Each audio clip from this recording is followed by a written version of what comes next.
好啦，乡亲啊，继续来看这个中央配合台中第二批疫苗17500剂一个到货，市长罗秀燕随着指示讲，第一线防疫人员马上入住，优先分配给医护人员15700剂。 警察人员1000剂，消防救护人员500剂，这个环保甲民情的防疫人员300剂。市长嘛建请着中央爱调配着够额的疫苗，和台中所有的医护人员拢会当做着预防射。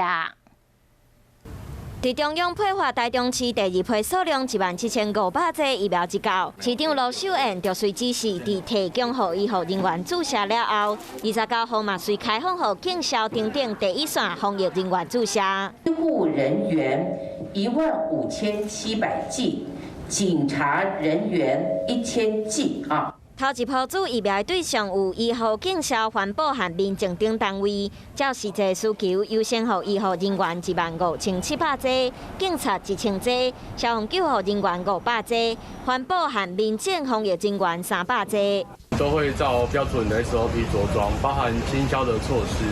但是施打疫苗才是 提升自我防护的根本。市长强调，每一个国民的性命拢真重要，嘛要请中央调配有价疫苗，予台中市所有医护拢会使完成注射。